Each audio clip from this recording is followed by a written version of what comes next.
Waiving allocution often reflects evidentiary fragility, not strength. So there's your answer. When people say, oh, Bryan Kohberger is clearly guilty, they took a plea.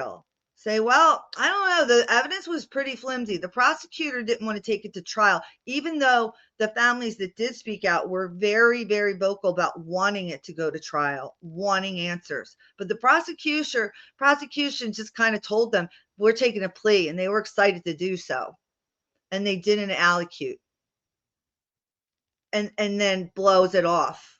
They really treated these victims' families and the victims themselves like to me, it's very disgraceful. It truly is.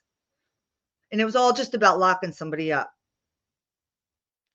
Why wasn't the weapon required? Okay, this is also significant. And I made a video about this. I said, I don't believe you, Bryan Kohberger. You don't get any cred. Not that anyone deserves any kind of clout for doing something like that. But like if the theory was correct, where he's trying to be some like mastermind serial killer who loves Ted Bundy or whatever, right? Then he wants the cred for this murder. Okay, that's the warped mind thinking. That's what they want us to believe, right?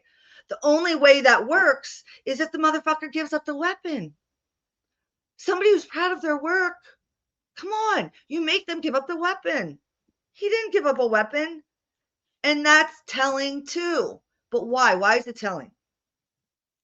In strong cases, prosecutors would insist on the weapon location, confirmation of the weapon, corroboration of the injuries. In a strong case, when you plead guilty, you have to give details, and those details are going to match what the prosecution accused you of.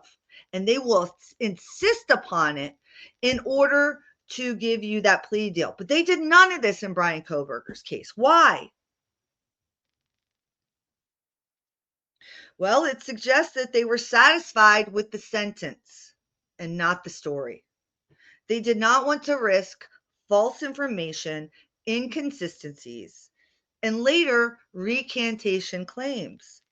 This again points to case management, not factual closure. And this is what all the lawyers talk about when they say, just don't get idealized by the system. The system is not what we want it to be, where we get actual factual closure. In fact, we rarely get factual closure, even when people do confess, because they change their stories and shit changes and people forget.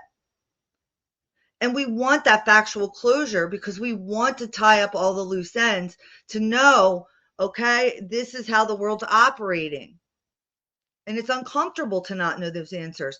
But part of moving forward in the year of the fire horse is becoming uncomfortable with the unknown.